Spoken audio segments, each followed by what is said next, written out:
Hey everyone, welcome to the Gallimaufric Science Podcast, a podcast about science, art, and culture. My name is Tommy, and joining me are my co-hosts Scott, Raven, and Zach. Please introduce yourselves. Hi, my name's Scott, and I am on Patreon, link in the description. And what do you do, hun? I'm an illustrator. Sorry. And where do you live? I live in Alaska. Yes. I'm Raven, and that was my husband, Scott Elliard, and we're both Alaskan paleo artists living and working in the last frontier, and all that includes. We both do mural painting, dinosaur illustrations, and basic graphic design, including, business cards and all that kind of stuff. We're both on Patreon, links in the description. On Twitter, links also in the description, and soon to be on Ko-Fi here, and we'll have a link in the description there too. And our website that we host the podcast and several other things. Well, we don't host the podcast on is cgfx.us. Yep. So we're on cgfx.us, and you can go there to listen to all the episodes of the podcast if you don't want to go to YouTube directly, which is where we also are. Now, with that out of the way, we'll turn it over to Zach. Hi, I'm Zach. I'm just a contracts administrator who used to do paleo art, and now kind of is trying to learn how to do pinup art. And I read a lot about dinosaurs, and that's about it, really. Play a lot of video games. I'm probably the least scientific one on this show. You have a podcast, don't you? I do have a podcast at Nintendo World Report. Sometimes I'm on the Connectivity podcast. And you write reviews for that website as well? I write reviews for Nintendo World Report too. That's true. And I have a blog, a paleo blog that is neglected called Waxing Paleontological. Link in the description. The last post I wrote was in January of this year, so it still counts. Still counts. It's something, folks. You have time to write another post for this year. So exactly, I do. It's true. Well, you can find me on Twitter at @the_Pesiarch, where you'll find links to all the things I do online, such as the Parasite of the Day blog. And just as a reminder for new listeners, you can also catch this particular podcast on the internet radio, Beware Radio, where we are broadcasting old episodes. So today we are going to be talking about Man After Man, which is a speculative evolution book by Dougal Dixon, the third of his, I guess you could say, trilogy of speculative evolution book. And this one's about the future evolution of humanity. So Zach, given that out of all of us, you're the one that actually have a physical copy of this book, what is the plot of what's this book about? And what is the plot or the story, if there is any? So it is kind of a story. Unlike the New Dinosaurs or After Man, which are kind of field guides without a narrative structure, Man After Man is basically a long story about after most humans leave the Earth because it's a hellish nightmare place that it's quickly becoming in real life, the rest of humanity who's left on planet Earth continues to evolve. And it's written by Dougal Dixon, illustrated by Philip Hood. And I'm just going to give you the quick couple paragraph summary that I wrote down. In the far future, the Earth basically is devoid of all large-bodied animals and seemingly all animals entirely, leaving only man on the brink of collapse himself as the only thing left on the planet. To accomplish tasks that humans cannot perform, man creates genetically engineered humans capable of doing things like swimming and breathing in water or functioning in the vacuum of space. Many humans leave Earth for the stars, leaving the remaining normies to fend for themselves on a ruined world. Most of them die, but some adapt by becoming wholly genetic organisms, and others adapt in a more normal evolutionary way. As the environment recovers, we get feral but recognizably animalistic humans like an ungulate human, sloth, monkey. Aquatic humans who were left over develop into manatee-like forms. Humans in the Arctic evolve thick pelts, which evolve symbiotic relationships with monkey humans, which eventually become parasitic in a very disturbing series of pictures. There are hideous eusocial humans, predatory humans with blade-like fingers. And because it's a Dougal Dixon book, there are anteater humans and saber-toothed humans. We also get giant ground sloth humans and kangaroo-like humans. And then towards the end of the book, we find out that out in space, the humans who left Earth have kind of developed into their own very messed up forms. They terraform planets using gigantic headless cybernetic monstrosity humans to change the atmosphere, and they get food from building-sized globular humans, and they ride around on human horses with Parasaurolophus crests and build miniature humans to operate machinery and computers, and it's just very, very messed up. So, Zach, would you say that this book is human-centric?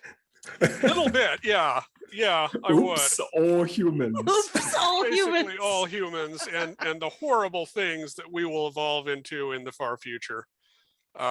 Extinction would be much better to whatever those parasitic things are.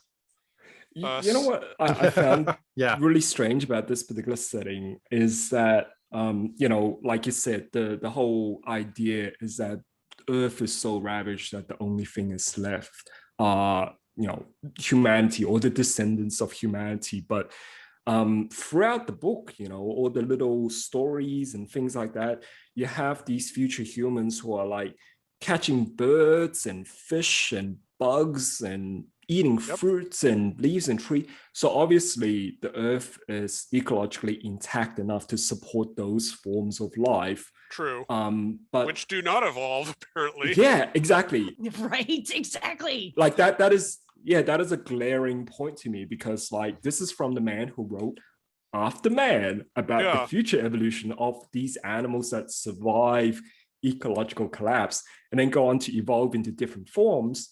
You mentioned those like ungulate humans that are like grazers and stuff like that. But like, what happened to the like other grazers, like rabbits and things that are better at doing the whole grazing thing than these modified humans would have been? Like, wouldn't they outcompete the human? Like that was the sticking point when I read this work. So actually, given that, maybe we should talk a little bit about how we all kind of, I guess, independently came across this work, because I think, some of us came across it first on the internet, and others might have had like you, Zach, had a physical copy. So I thought I'll start with Scott to talk a little bit about your experience with this book.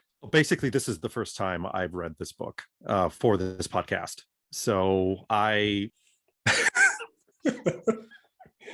So you've never had any, like, you've never laid your, I guess, virgin eyes upon the creation of oh my God. Yeah, I'd heard of it, but I'd never actually had a copy or borrowed a copy from the library or anything like that. I'm so sorry. Oh damn. I feel bad now for suggesting this book to talk about for our podcast. This book was really, really bizarre to me. It is.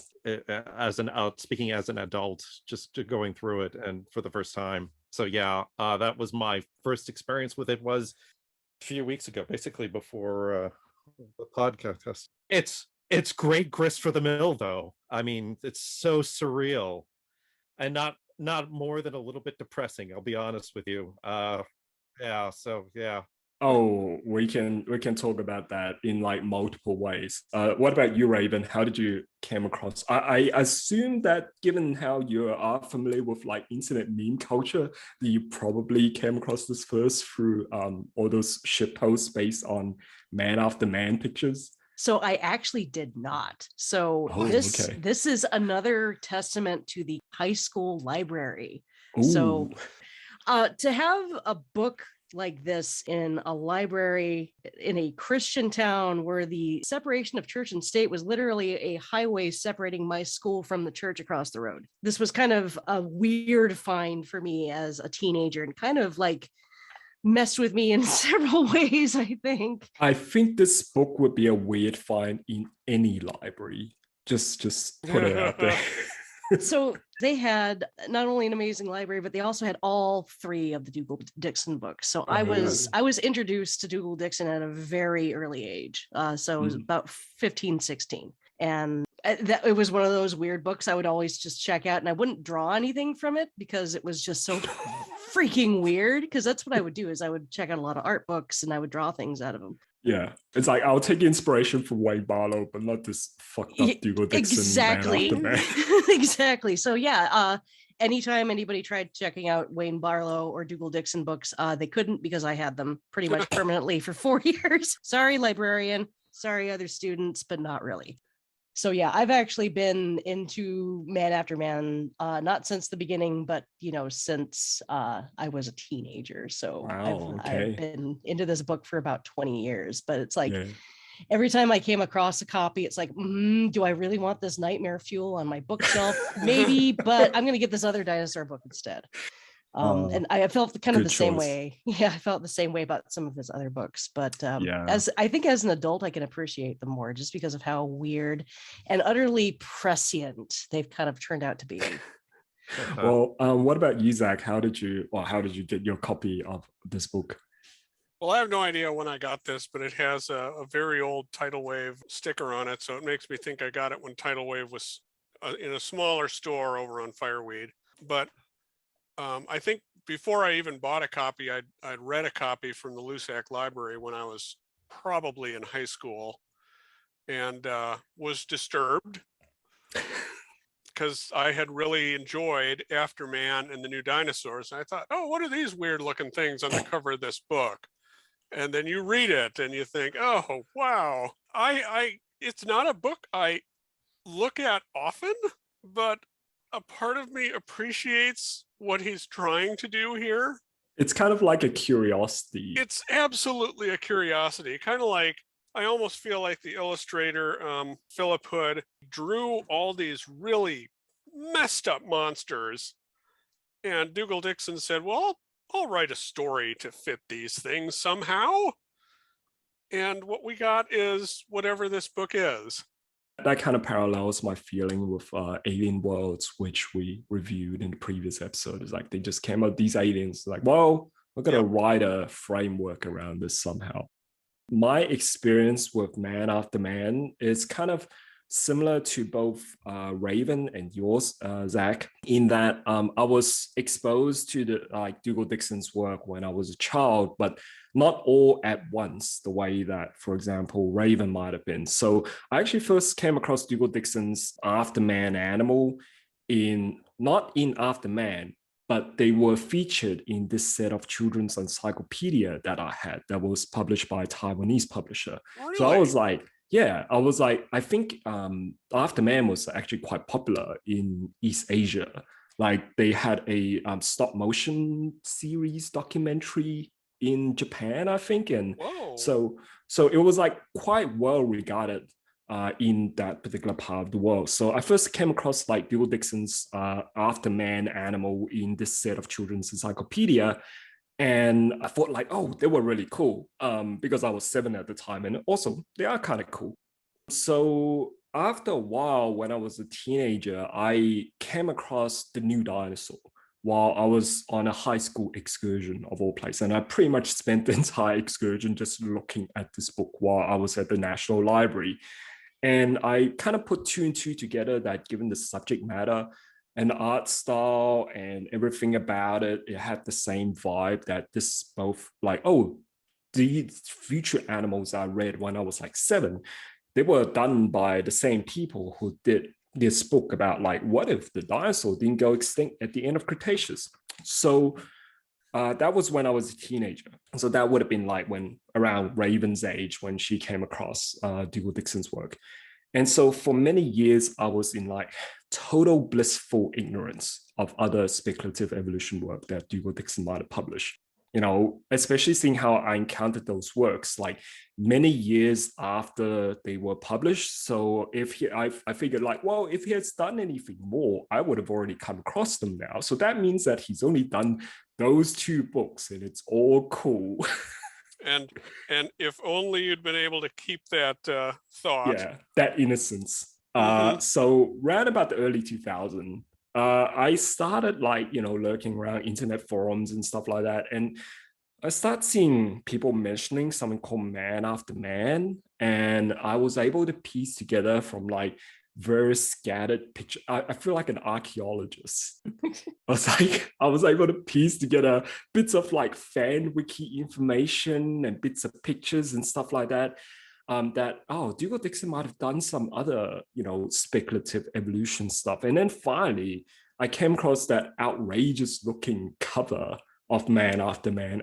It dawned on me that, oh my God, this thing is real. This thing is real. And even from the scattered bits and pieces that I found, I realized that my impression of this is that Dougal Dixon has really jumped the shark on the whole speculative evolution thing. That was what I thought even back when I was a young adult. I was like, oh, what the fuck is this? So it was hey, Afterman, that was pretty cool. There was some silly stuff in there that I was able to overlook because the rest were okay. Same with the New Dinosaur.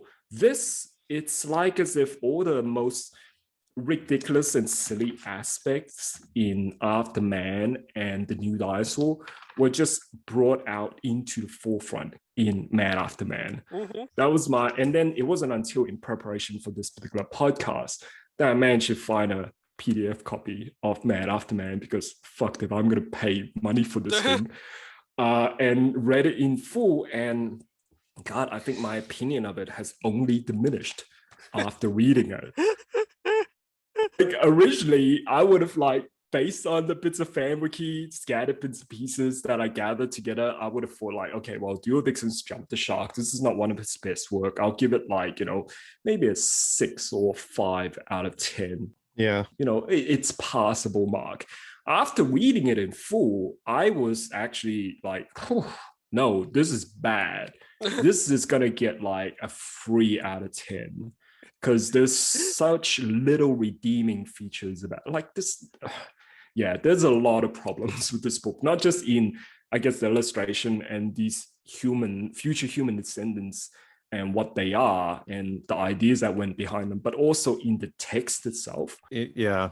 Both in terms of the message that they carry, but also in terms of the prose.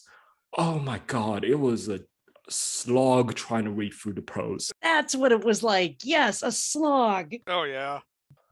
He's not good at writing prose. He's good with writing little field guides to little imaginary animals and shit like that. But where if he tried to write a story, no thank you. No, please don't. Yeah, I found some of the narratives a little dry and unnecessary. I mean, I get that it's supposed to add flavor, but it kind of gets in the way of the biology for me, because I'm more interested in the animals than what's going on with their no. yeah. Well, they talk about mating and whatnot, and mating strategies. There's biology. Yeah, there's genetic engineering and. Oh, I know that, but it's all such an afterthought. It really is. Oh, and this is where also the whole jump the shark aspect comes in as well, because it's supposed to be his previous books, even with the sillier aspect, is supposed to be based on science-y, based on evolutionary principles, right? But with these human descendants, for example, I know there's this one bit where you mentioned the whole little people that clings onto the big people, the big Titan people, the parasites. Yeah, that's right. And how they originally evolved from some kind of symbiosis where they can communicate with each other, which, okay, that happens in nature, for example, with telepathically, though. Yeah, that didn't make sense at all. So because I recall in the earlier parts, it was oh, okay, there is some kind of plausible communication, because there are certain interspecies communication that happens in nature, for example, with cleaner fish and cleaner shrimps, they can signal to other species to tell them hey, we're going to clean you now, so don't eat me. Yeah, exactly. So this exists in the evolution, but it starts out with that, and then next thing you know, it's just they're telepathic now. It's just no explanation. What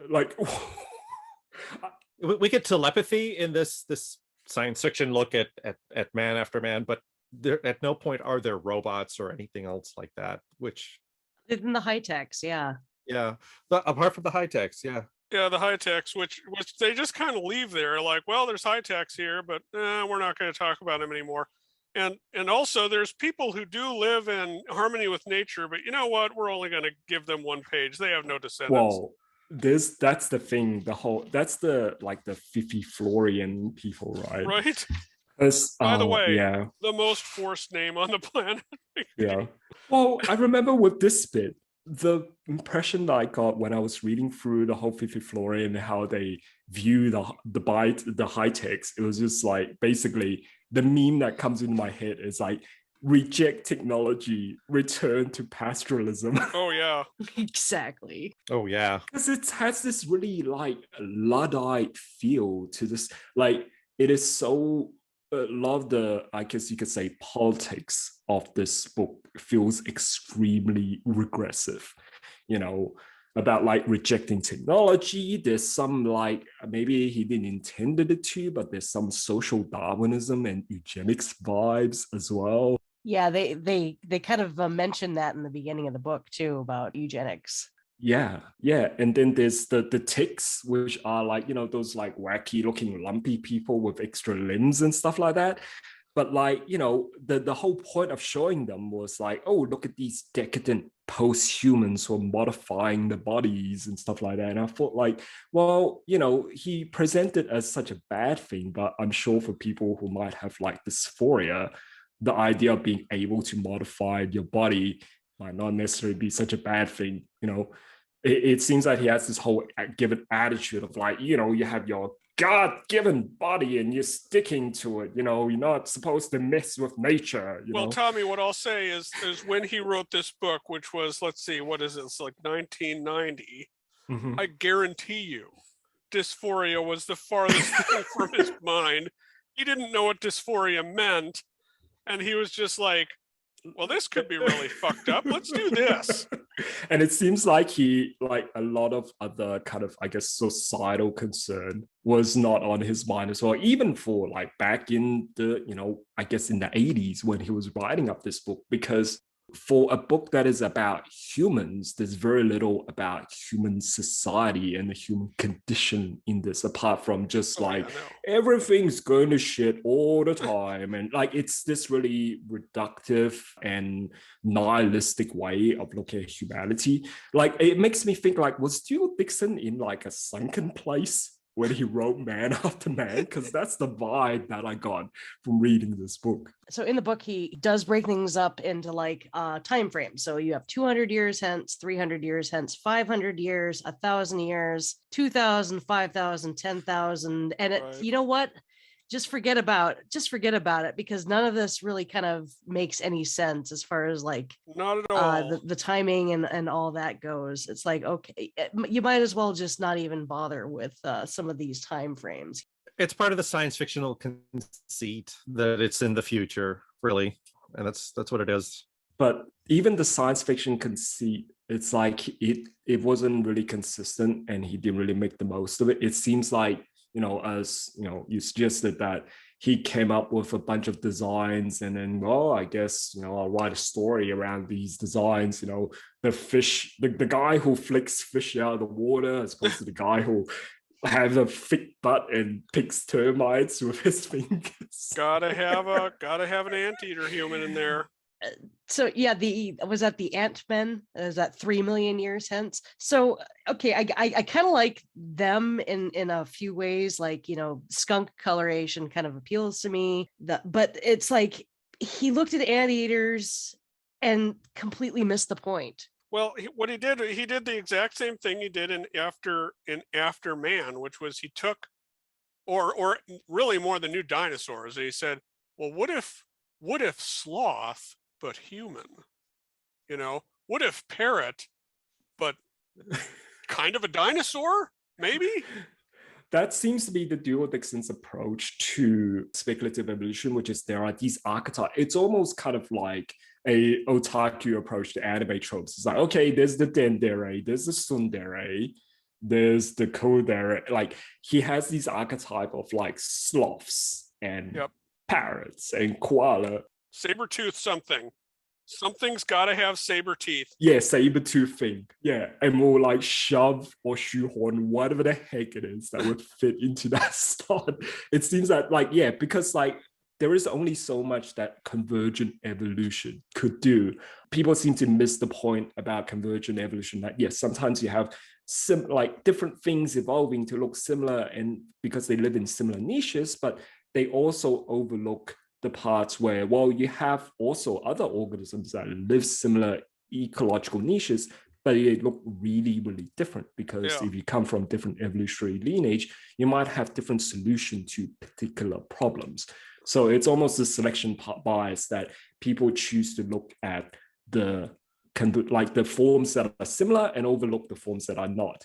And another thing about Dougal Dixon, and maybe this is something I can elaborate more on in the future if we talk about other Dougal Dixon book, is that it seems that Dougal Dixon seems to know jack shit about animals that are in the specific subphylum that are the vertebrates.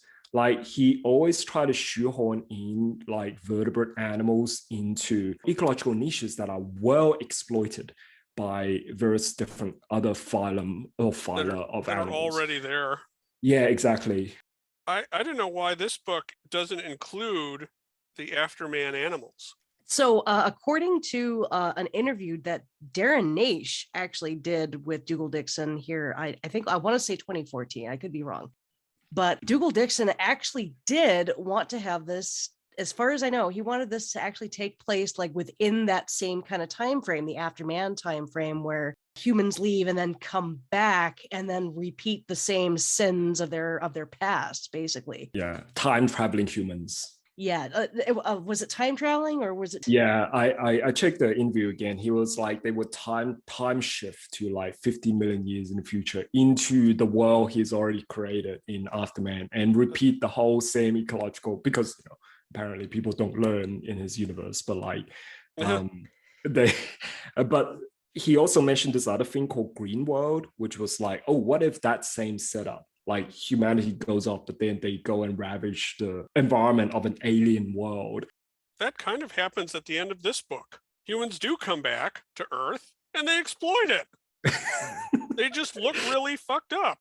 Like I keep saying, was Dougal Dixon in a sunken place when he wrote this? Was this because like, you know, he didn't get his like ideal project and it was like really compromised like about, you know, where this project is going? So it's like, oh, I'm so depressed. Maybe he was reading a lot of Michael Crichton, who kind of falls into the same tropes. Yeah, he's channeling all his negativity into this book. And that's why we got these fucked up human descendants and these like really ponderous prose, because it's just, oh.